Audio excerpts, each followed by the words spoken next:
Vous me permettrez tout d'abord de me réjouir de la forte et belle mobilisation des différents acteurs de toutes les parties prenantes pour cette journée, parce que le but recherché par la communauté internationale était justement de faire une journée à l'occasion de laquelle tous les acteurs se mettraient ensemble pour faire le plaidoyer, pour sensibiliser et porter cette problématique importante pour l'inscrire au cœur des politiques publiques. Et je voudrais aussi me féliciter et me réjouir de la présence de mon collègue, le professeur Daouda Ngom, et le remercier pour sa présence qui manifeste effectivement, comme vous l'avez dit, cette volonté ou cette approche innovante du gouvernement du Sénégal de promouvoir l'intersectorialité, de promouvoir ce que nous appelons dans notre jargon l'approche Nexus, de faire en sorte qu'une problématique comme l'eau soit encerclée, soit encadrée par toutes les autres problématiques voisines, transversales, avec lesquelles elle est liée. Et cette journée est importante. Vous le savez, le thème retenu par la communauté internationale des Nations Unies, c'est la préservation des glaciers. Lorsqu'on aborde cette problématique depuis le Sénégal, certains peuvent penser que c'est une problématique éloignée puisque nous n'avons pas de glaciers chez nous.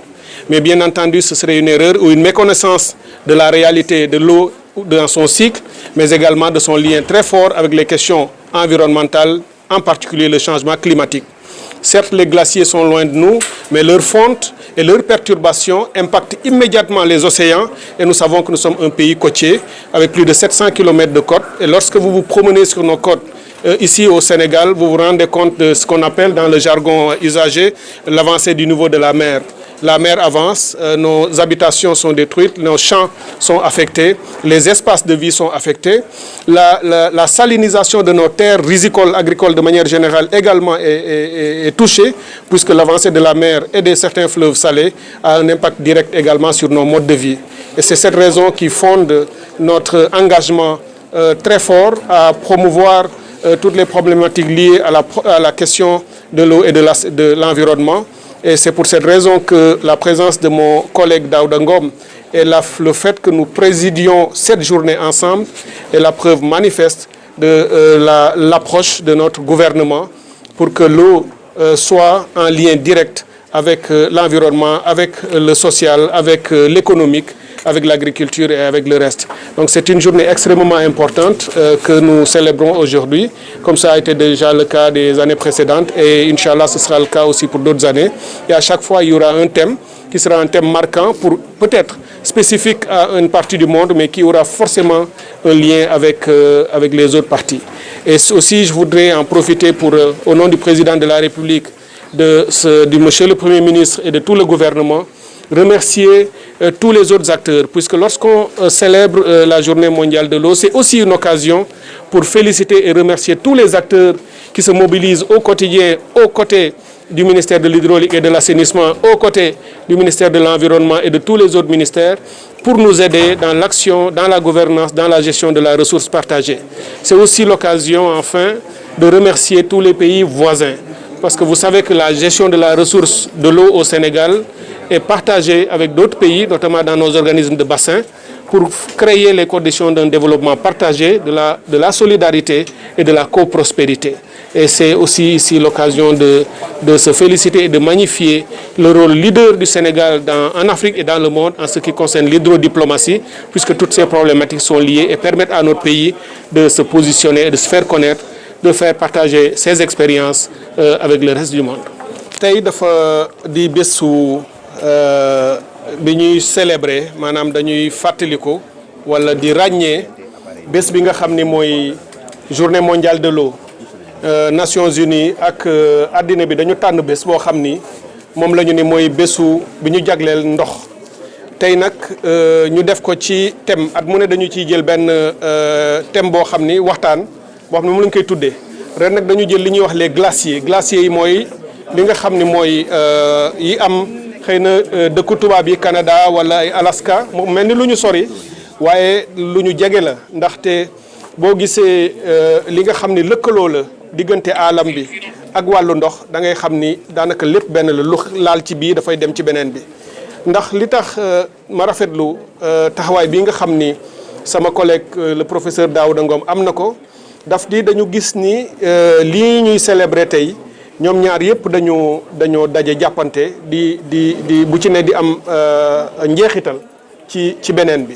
ndaxte glacier yooyu ñuy wax donte mel na lu sore Sénégal bu fekkee dem na ba ñoom ñu seen doole wàññeeku maanaam ñu seey ndox moomu ciy jógee dafay dugg ci géej gi nag xam nga ni ku wax Sénégal wax ay géej ndax loolooy tax ndoxu géej bi gën a bari ba géej gi dugg ci biir dëkk yi jël côte yi boo demee fii ci Rufisque wala feneen foo mën a dem da ngay gis ni géej gi di ñuy waxee avancé di gën a dugg ci taax yi loolu nag dafay am jeexital ci suñu dundin ci mbéy mi ci ndox mi nga xam ne moom la ñuy naan parce que ndoxum xorom mi dafay gën a dugg ci loolu. bés bi nag bés la rek bés bu ñuy occasion pour mën a wax li am solo ak solos ndox ci àddina moo tax ñu koy célébrer.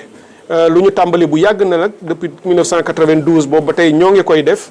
fii ci Sénégal nag dafa méngoo ak suñu gis-gis ak suñu taxawaay ci li nga xam ni moom mooy yorin bu ñuy yor ndox gouvernement bi ci njiital président de la République Bassirou Diomaye Faye ak premier ministre Ousmane Sonko dañ ñu wax ni nañu ko def mu nekk nexus maanaam mu doon li nga xam ni dafay lëkkale wàllu mbéy wàllu càmm wàllu aalam bi wàllu dëkkuwaay yi social ak lu nekk mu nekk ci digg bi ba nga xam ni nit ñëpp koy soxla ndox loolu la doon ci dund doomu aadama kon loolu nag bu fekkee am na bés boo xam ne dañ ko situé pour di ko ci ràññee di ko ci fàttali waaye itam di ci jàngal nit ñi pour ñu xam njëriñam ak nu ñu koy taxawoo nu ñu koy aare gën koo sàmm ba mu am sécurité li ñuy wax sécurité wu ndox loolu yëpp dañ koy waxtaane tey ci bés bi dinañu wax li nga xam ni moom la gouvernement bi am ci taxawaay waaye borom xam-xam yi nga xam ni ñu ngi ak ñun universitaires yi ak experts yi dinañu def aussi ay gëstu ak i jàngat pour ñu xam ndox mi nan la tëdd ci Sénégal ak jafe-jafe yi nga xam ne am na ci waaye saafara yi nga xam ne itam danañ ko ci génnee. may gërëm itam ñi nga xam ne ñoo ñuy gunge ci liggéey bi mu di maa ngi koy wax universitaires yi ak experts yi mu di waa société civile mu di acteurs yëpp yoo xam ne nii collectivités territoriales yi. ñoo ngi jàppale kuréelu état bi banxaasam yëpp ngir mën a def ba nga xam ne ndox mi dafay nekk loo xam ne lii lu ñuy yaxanal la lu ñuy toppatoo la ba Sénégal dootu ci am ay jafe-jafe. may rafetlu itam taxawaayu Sénégal ci li ñuy wax hydrodiplomatie moo di taxawaay boo xam ni lii di ndox te ñu bokk ko ak ñeneen booy xool dex gi di Sénégal dex gi di Gambie bu ma yemee ci ñaar yooyu rek dañ ko bokk ak yeneen réew yu ñu wër.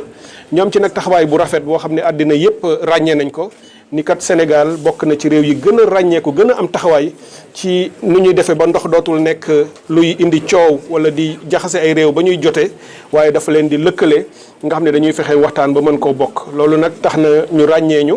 ci hydrodiplomatie ba man mii la ñu tàbb ay fan ci ginnaaw ma nekk président du conseil des ministres africain buy yor wàllu ndox. jiite ministre africain yi ci loolu raaya la bu Sénégal di takk boo xam ne dañuy fexe ba ndox bokk ci li gën a am solo ci li nga xam ne mooy Afrique waaye itam at mii ñu jëm muy 2026 Sénégal dafay ànd ak Émirats arabes unis ñu organiser ñoom ñaar li ñuy wax conférence internationale ci wàllu ndox boo xam ne Nations Unies moo koy def bu rëy la nag bu am solo la boobu itam di taxawaay bu rëy bu suñu réew am incha allah at mii ñu nekk 2025 dina am benn pàcc bu ñu ciy def fii ci Dakar. mooy préparer conférence bi nga xam ne dina am 2026 boo boolee yooyu yëpp ak yi nga xam ne ñu ngi koy am ci OMVS ak OMVG daf lay won ni réew la moo xam ni mi ci wàll wii nga xam ne mooy ndox taxawaayam lu ñu ràññee la ci àddina bi lu nit ñi di déglu la réew mu nit ñi bàyyi xel la ak mu nit ñi respecté la ci taxawaayam kon may daaneel rek di gërëmaat sama collègue bii di Daouda Ngom professeur Daouda Ngom ci taxawaayam ci leadership am ci jëf ju muy jëf ngir ministère yi gën a lëkkaloo di liggéeyandoo parce que mooy ndigal bi nga xam ne moom la ñu président jox ak premier ministre Sénégal bu ñu def ay cloison ministère bu nekk yaa ngi def ci sa liggéey loo xam ni am na njeexital ci sa beneen ministère u moroom na ñëpp ubbeeku ñu koy waxtaanee di yëkkateendoo di tëralandoo kon may félicité itam suñu ñaari ministères yi suñu directeurs yi suñu chef de service yi suñu kuréel yi secrétaire généraux yi ak directeurs yi ak ñëpp ñi nga xam ne ñii ñoo ñu jàppale ba lii am waaye ñoo ñu jàppale bés bu nekk ci liggéey bi nga xam ne nii bu am solo la.